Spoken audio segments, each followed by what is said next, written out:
Hello students, welcome to your online geography class organized by KDPS. We will together unfold the layers of our environment and understand its details. Let's begin our chapter, Our Environment, with an interesting question.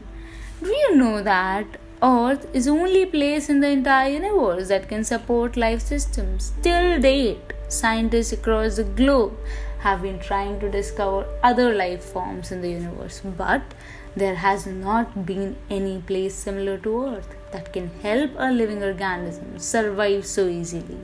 The reason for this is our environment.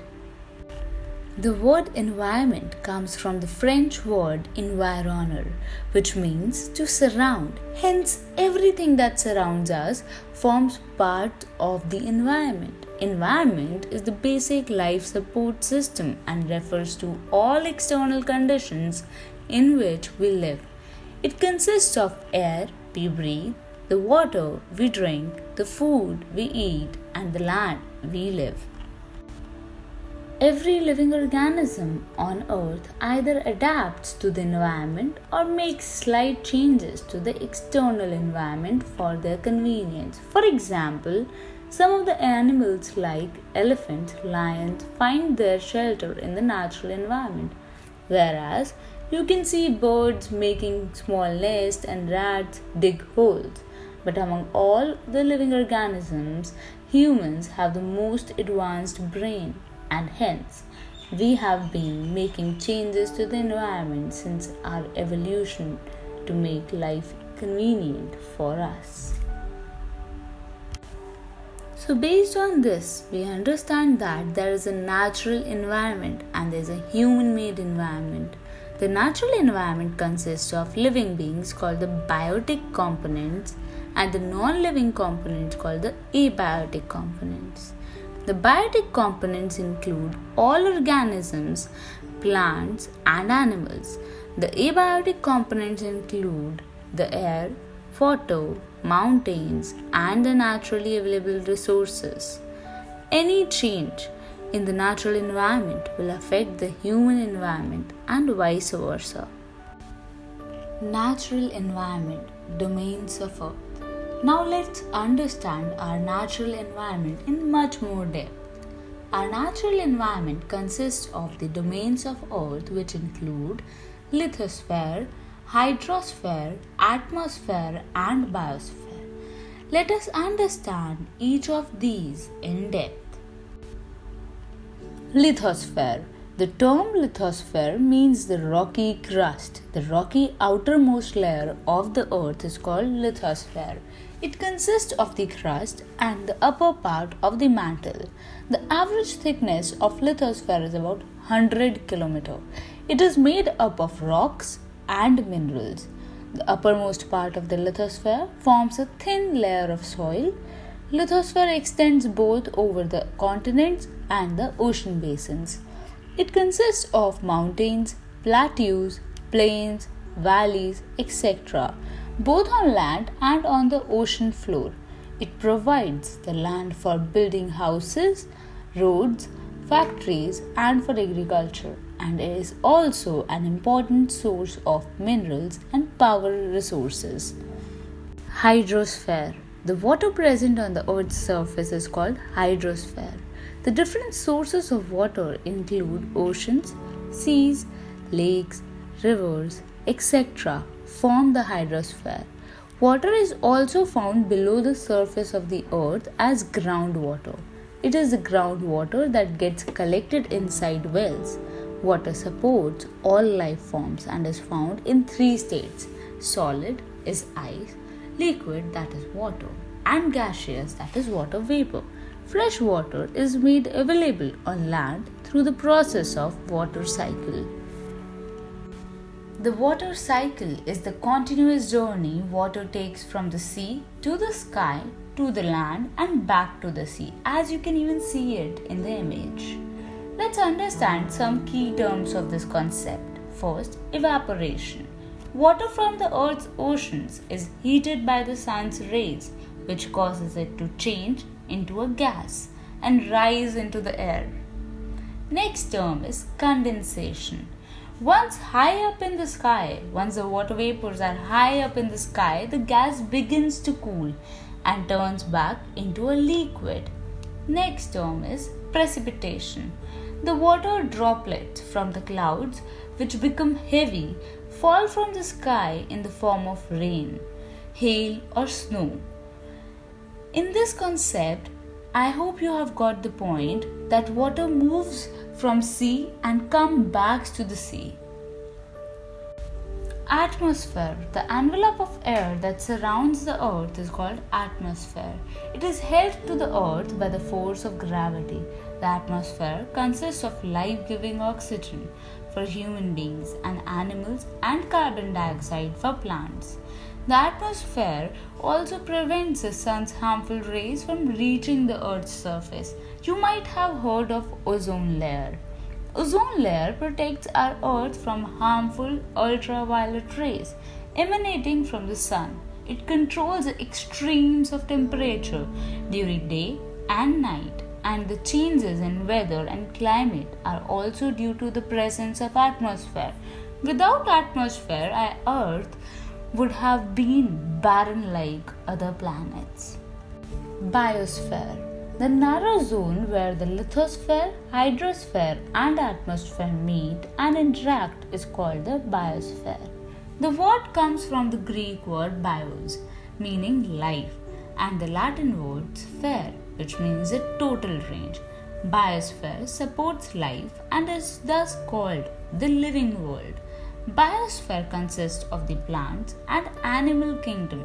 It is small in size, but it is estimated that about 15 lakh different species of organisms live in it. Biosphere is very important to us as it provides nutrients and resources to all living organisms.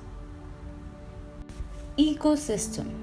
All organisms, whether belonging to the animal or plant kingdom, interact with each other and are interdependent on each other. They also interact with their physical environment. This complex system of interactions between living beings with the physical environment in a particular area is referred to as ecosystem. The size of the ecosystem varies greatly. It can be as large as rainforests, deserts, lakes, and rivers, or as small as a pond. A typical pond ecosystem contains fish, frogs, algae, water plants, and other species that live in and around the pond. Human environment. Humans have been adapting and modifying the environment according to their needs. Evolution of human beings. Early human beings adjusted according to the surroundings in which they lived. Most of their needs were fulfilled from the environmental resources. Early humans used to live in caves or dig pits and used to consume food that was naturally available. With time, the quality and quantity of human needs changed, and we started developing techniques and new ways to use the environment. In the past, humans settled in fertile plains of river valley to cultivate land. They domesticated animals and learned to use fire for warmth and protection. Invention of wheel, surplus food, production and exchange of goods with others helped them progress. As we advanced, we made significant changes to the natural environment. We began agriculture. We cut down forests. We invented various means of transportation. We started factories, and our communication has improved over time.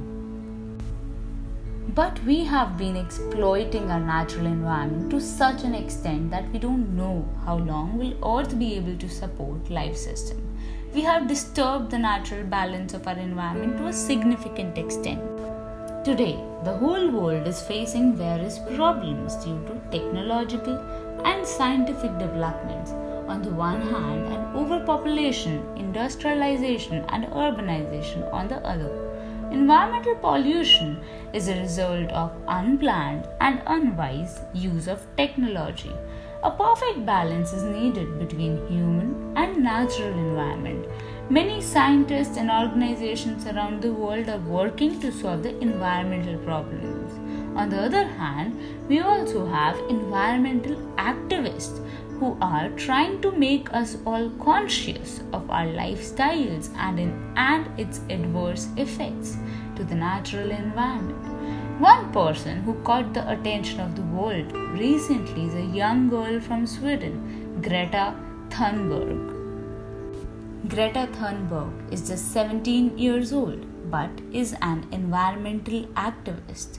She caught the media attention when she spoke at the 2018 United Nations Climate Change Conference that humanity is facing a significant threat for survival. She's trying to make all of us aware about the carbon footprint and make lifestyle changes to reduce it. Before we unfold the concept of carbon footprint, let's go through some facts on current state of environment in India and Delhi. India's nationwide lockdown was designed to stop the spread of novel coronavirus. Surprisingly, it has also rejuvenated our environment. The data shows that the main cities are recording much lower levels of harmful microscopic pollutant matter known as PM 2.5 and nitrogen dioxide, which is released by vehicles and power plants. In this graph, we see that nitrogen dioxide, that is NO2 levels, fell dramatically after India's lockdown. Nitrogen dioxide went from 52 per cubic meter to 15 in same period, also 71% fall. Mumbai, Delhi and Chennai have recorded a fall in these air pollutants. You all must be pleased to feel the freshness in air and surprised to see stars at night. Both were rare to our Delhi. Carbon footprint is the total amount of greenhouse gases produced to support human activities. It is expressed in tons of carbon dioxide, that is CO2. For example, when we consume 1 liter of petrol, we emit 2.3 kg of CO2. So let's assume 10 of you travel by different cars to school. By consuming 1 liter of petrol, you will be emitting 23 kg of CO2. But if 10 of you carpool and travel to school, you would only emit 2.3 kg of CO2. The more greenhouse gases we emit, it will lead to global warming, depletion of ozone layer that protects Earth from harmful rays, and many such adverse effects that will make it difficult for us to survive. In spite of many people voicing their concerns on how we are adversely affecting our natural environment, we still continue to live the same lifestyle without being conscious of the adverse effect of it. It is important that all of us understand and learn to live and use the environment in a harmonious way. Let us together make small changes to our daily lifestyle so that we reduce our carbon footprint and thus help restore the balance of our natural environment. Some simple things that we can do and reduce our carbon footprint. With respect to school, we can use Dr. tape instead of plastic tape or can simply hang the stuff which we plan to paste. Reuse the charts pinned in your class. Wrap your friend's gift in newspaper. Use the leftover sheets of your previous year notebooks to make a new one. Some other ways are walk and walk. For short distances, always prefer walking over any vehicle. Carpool to as many places as possible. Carry a water bottle so to avoid purchasing plastic bottles. You can grow a sapling on your or your loved one's birthday or on any special occasion. These are some of the things that you can do to reduce the carbon footprint and to do your bit for rejuvenating our environment.